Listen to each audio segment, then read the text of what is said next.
All right. Good morning, folks. I won't delay our start any longer. If you missed my little intro, this meeting is being recorded. When we get to the question and answer period at the end, we'll stop the recording and it will be shared with all attendees after this here today. So you'll have it to share with your colleagues or however you like. And United Way will share it from their social media LinkedIn account as well. So, good morning. My name is Lindsay Hines. My pronouns are she, her, and I work with the Community Sector Council Newfoundland and Labrador as a Director of Community Vitality and Social Innovation. One of the things that I do here at CSCNL is really around capacity building in the social determinants of health. And United Way really offers a lot of their granting really aligns with my portfolio, and I'll let Lisa really dig into that when I pass it over to her. So just some housekeeping here as we go through. Just muting folks. Please access the chat if you have any burning questions as Lisa's presenting, but we will open the floor where you can unmute and really get into your questions at the end if you wish. But if you're like myself and you just can't help yourself and you have to get your question out, feel free to pop it in the chat. And if it's something I think that Lisa can address in the moment, I'll cut her off myself. We're friends. We've talked about it. She's okay with me cutting her off today for the folks that are on the call. So without further ado, I'm going to let Lisa introduce herself and share her screen. Perfect. Thank you very much, Lindsay. Just while I'm going to talk while I'm doing the share motions here, but good morning, everybody. It's so nice to see so many faces. I see a lot of names that I recognize, but have probably never seen you in real life before. So very, very exciting to have you here. And it's also really nice to see such a good representation from across the island, because, of course, we are a provincial organization. And, for us to be a provincial organization, we want to fund people all over the island. And we've done good at that. But there's opportunity for growth there. And so it's really nice to see all you guys out here today. So can everybody see my presentation? Yep. You are good. Okay. Yeah. All right. I don't want to expose anybody to all the icons on my desktop. It tends to stress people out. So I'm glad you can't see that. So, so yeah, I'm Lisa. I'm the executive director for United Way, Newfoundland and Labrador. I've been here since 2011, but only in the executive director role for the last couple of years. First as an acting position, and then last year full time. So, bit of a new experience for me, but it's really great and really nice to kind of see the other side of things. So yeah, I have a very deep-rooted passion for United Way. I fully believe in what we're doing here, and it's really important for us to be able to assist all of you in the work that you're doing. So I'm so proud of that. I just wish more people knew about who we are, what we do, and how we do it. So what I usually like to do, I'm going to give you guys a very brief overview, I guess, of the application process, how we can help you and things like that. As Lindsay said, any questions, we can certainly address them at the end, or if there's something burning, pop in. But what I like to do in the beginning is just give a little overview for anybody who may not be familiar with United Way at all. I know there are some names here I haven't seen before, so just as a little a rundown, I guess. So wait, now I don't know how to work my computer. Hang on, guys. There we go. Hey. So we actually started here in the province back in 2004. And we started off as United Way of Avalon, but it didn't take very long to realize that the needs of this province extended well beyond the overpass. So in 2009, we officially became United Way of Newfoundland and Labrador. And we were actually started by a group of Rotarians, which is wonderful because they seen the value of what having a United Way here in the province could really do. And ever since then, we've been funding projects and programs all across the island. Since we started, we've actually distributed over $8 million back into the communities of Newfoundland and Labrador. And that's such an accomplishment, and I'm so proud of. You're going to hear me say I'm so proud of a lot because I am very proud. So essentially, we are about changing lives and changing communities, building impact through community involvement. And ultimately, our goal, you are the purpose of why we are here in the province. You guys are the sole reason why we're here in Newfoundland and Labrador. And our goal is to really help those where the needs are greatest in the province.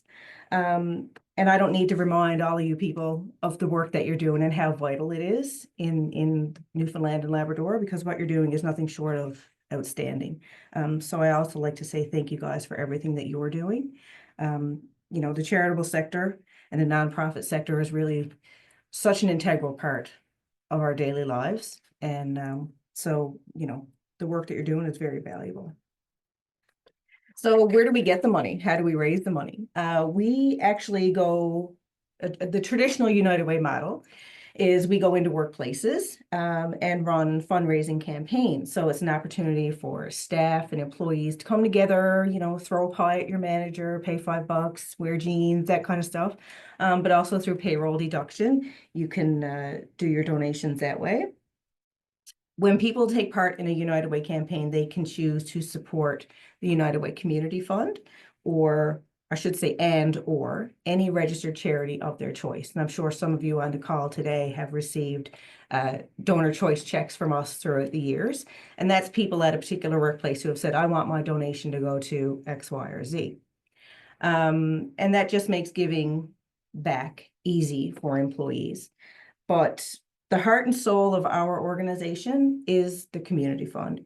That is really where we're making the biggest impact. And as I said, $8 million over the last 20 years is pretty commendable. So, but the bottom line is, we really just want to make sure that people have choices when it comes to giving, because donating is a very personal choice, obviously, and we just want to respect whatever anybody wants to give. It's 100% their call. So we are very grateful to our workplace partners, because it's their support that allows us to then in turn support you and the work that you're doing in the community. So how we work with community groups like yourselves, obviously assisting you with your missions, helping you to deliver the programs and services that you're offering to the community. Working together to address need. We want to hear from you. What needs are you seeing in your community? It doesn't have to wait until community fund time. Oh my God, the sun is blinding me. I'm sorry.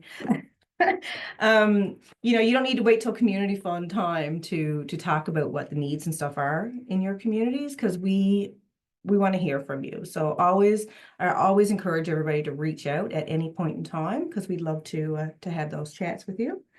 The other thing that we do, apart from send you guys money, of course, is we can help get you volunteers.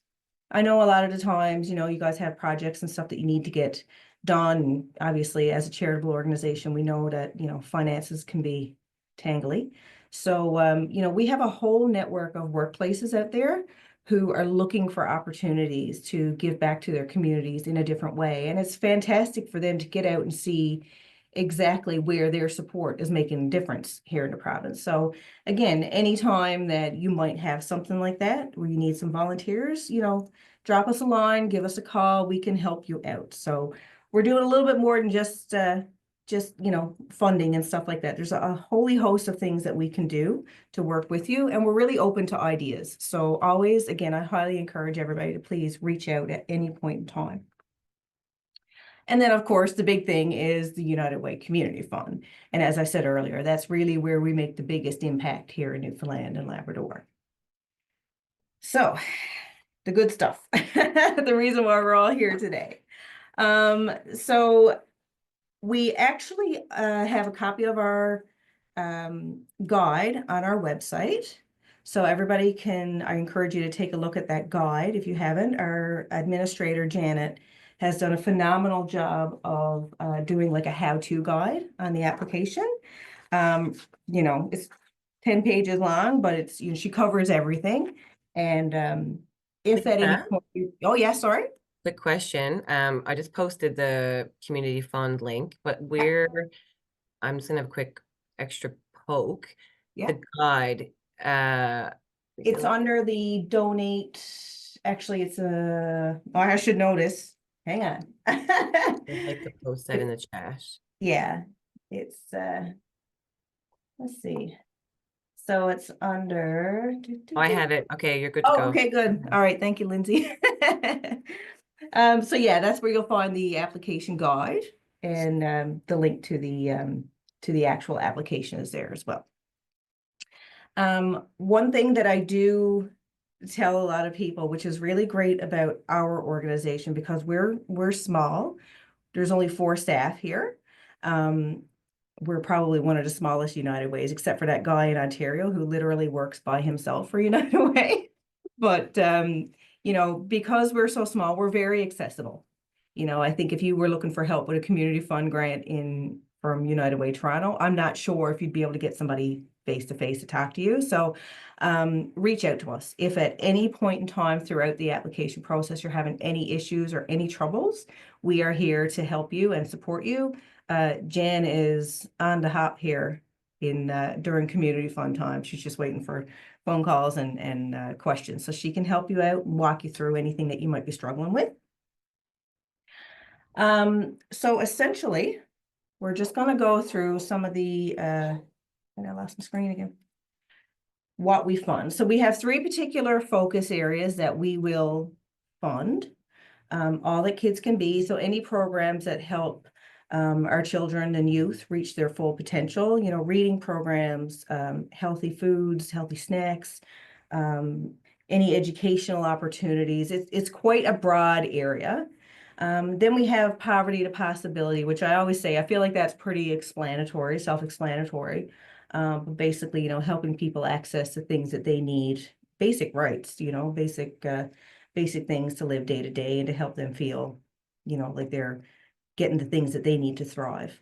And then we have healthy people, strong communities. And I'm finding over the last few years, most of our applications actually fall under this category. I almost feel as though that we could just have one category of funding areas, because that's pretty all encompassing. Because for communities to be strong, our people need to be healthy, included, and thriving. So those are the 3 particular areas that we fund. And I'm sure I must have shared this story with some of you on this, but I like to give it as an example. I would often say to you know, people that you wouldn't typically see us fund something like the SPCA, because not because we didn't like animals, because we do, but it just didn't fall under our focus areas.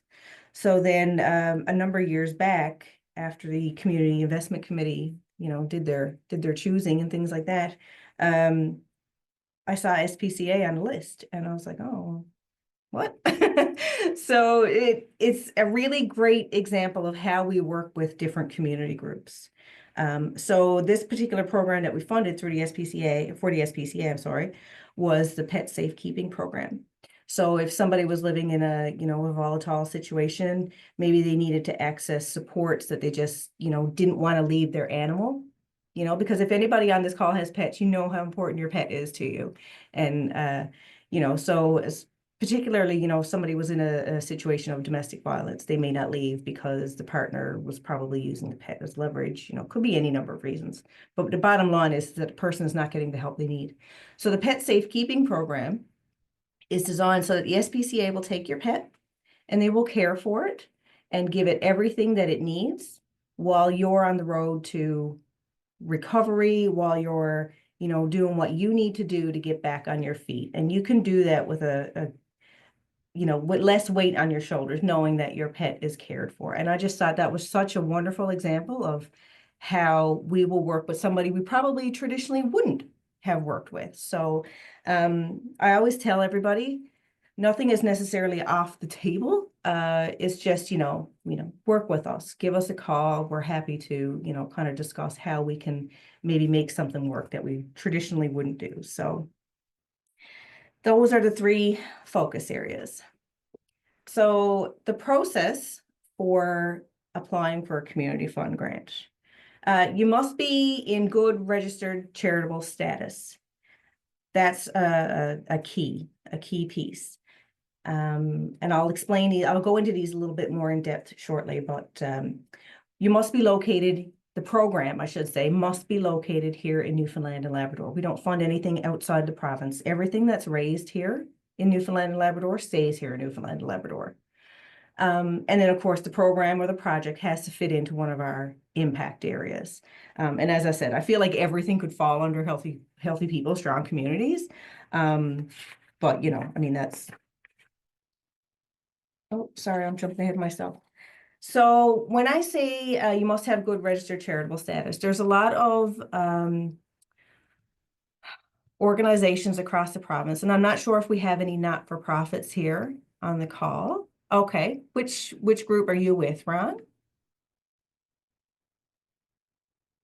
Oh, I can't hear. Oh. I'm with Connections for Seniors. We are in the process of becoming a charity. We did put together a full application to CRA back in the summer, and we are expecting to hear by March 31st. But to this point in time, we are not a charitable status. So should I be on this call? I guess my next question. Yes, you can absolutely be on the call. It never, listen, information is key. And when you get that charitable status, you'll know right where to go. Lisa's going to get into it about how folks who are not registered charities could actually still apply. Yeah. Okay, thank you. Yeah. Yeah, so, and I'll kind of jump into that now. So there are a lot of groups, nonprofit organizations that are doing unbelievable work here in the province. So, and getting a charitable status is not something you just send off one day and get it back the next, as you all know. But, you know, you can always partner with somebody in your area. So we've received applications through the years where people have partnered with, say, the town or a local church. So like a specific example, I think would be we funded a program, a STEM program for kids that was actually done through the church. So the thing is, when you're partnering with an organization who has a charitable number, the application then has to be done by the charitable number holder. So if you were doing it, for example, through the Anglican Church, we'll say, you know, the application would have to be done by them, obviously in conjunction with you. The check, if it was a successful application, the check would go payable to the Anglican Church of whatever. And then the reporting, signing authority, signing off, reporting, all that comes from the charitable status holder. So it's a conversation that you really need to have with a potential partner. Because again, the liability is, and I don't mean this as in, you know, people might do something wrong, but the liability is on their charitable number. So there are ways around it. So if you are a not-for-profit doing work, and you've identified a need that, you know, you really need some support on, you know, there are people in the community you can kind of work with. And I guess that really depends on the relationships that you've built in and around your organization. But we've also had people go, like I said, through the towns and through churches are the biggest ones that we see. I will also say that our investment committee loves partnerships. So, you know, if there's two organizations that are, oh, sorry, somebody say something? No, we just had some background. You go ahead. Oh, okay, sorry. So if you're in an area and there's two organizations, you can come together to do something for maximum impact. Again, I can never tell you for sure if you're going to get funding or not, but I can tell you that our committee loves the idea of partnership. So that's just a little food for thought there. So the application timeline, of course, applications open on January the 8th. They're closing on the 29th. We're pretty strict on that closing date. I know sometimes computers can do funny things, but for, you know, so there's always a little bit of wiggle room sometimes, but, you know, we get a lot of applications. Last year, we got 104 applications come in all across the province. And the dollar value was like 1.9 million. So what we were able to do, of course, was support 41 programs and services with 385, give or take, $1,000. So, but there's a lot of reading and a lot of applications. So we kind of had to be, a bit strict on those timelines. We have an external community investment committee. It's not us here in the office. It's a committee externally who reviews each and every application and makes those recommendations. We put those recommendations forth to the board, our board of directors. And then our agencies are notified in March. So by March 31st, you will know if you've been selected for a community fund grant or not.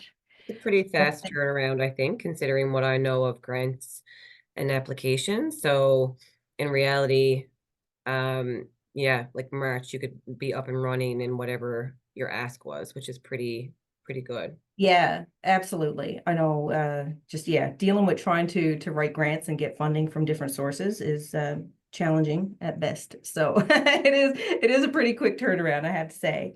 And one thing I do like to tell people as well is that if you have not been selected, don't take it personally. As I said, we get an abundance of applications, and if we could fund every single one, absolutely. But it's challenging, all these applications and only so much money to go around. So our committee has to be pretty strategic in how they're investing those community fund dollars. So, but again, always reach out to us. We're happy to discuss your application. If there was anything you felt like, maybe we should have done something different, or maybe we should have tried X, Y, or Z. So again, I think the biggest takeaway from this call in general would be, if you're not sure or if you're wondering, reach out to us. We are here. We are so happy to help you in any way that we can. Because we want to see more dollars going back into the community anywhere that we can, because again, the work that you're doing is absolutely important, and we want to support you in that.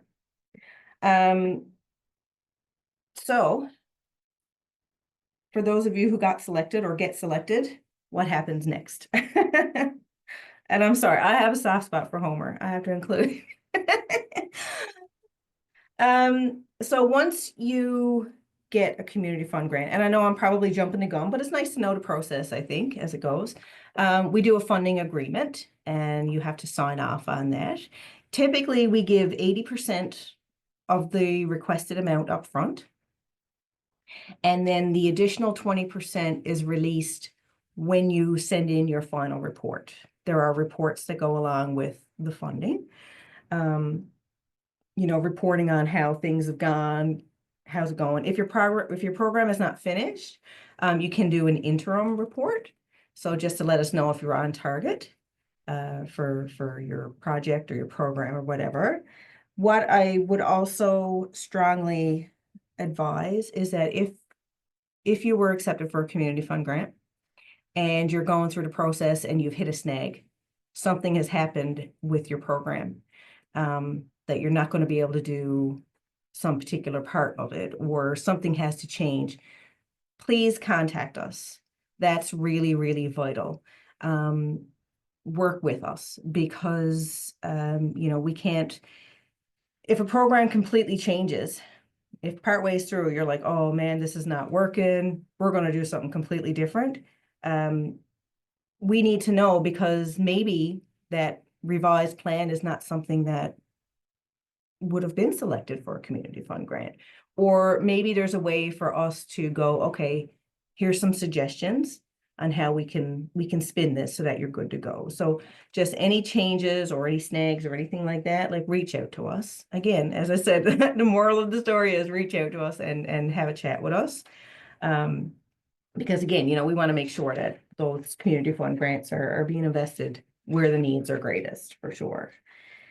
So as I said, to the reporting process, that's a big one, because for us, having those stats from your reports are vital for us to be able to go back to our donors and go, because of you, 35 youth accessed mental health supports in you know, on the west coast of Newfoundland or in central Newfoundland or whatever. So we really need to be able to have those stats that we can relay to people just how much work is happening in the community and the important things that are happening because of the work that you're doing.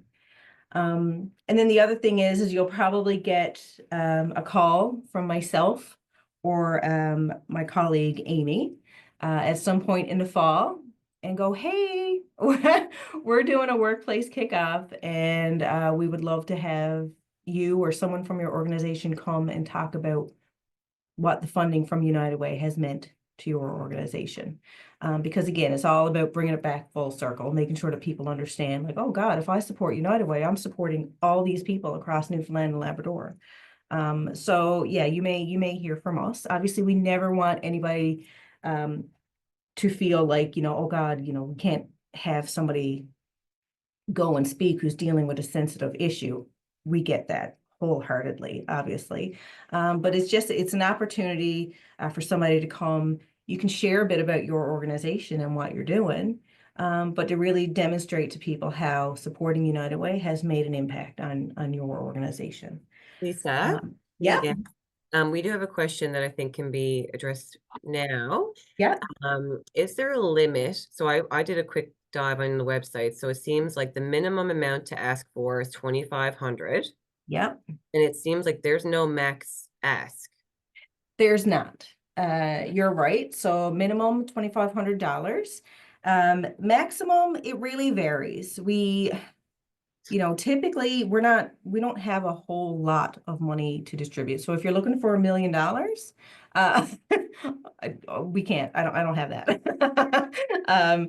But you know, just to give you an idea, I think the biggest grant that we've ever did was 45,000.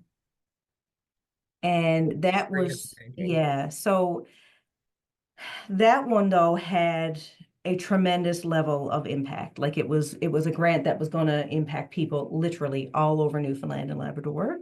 It was a mental health training that was being offered all over. So, you know, I can't tell you how much to apply for. I can just tell you what we've experienced in the past. We do partial funding as well.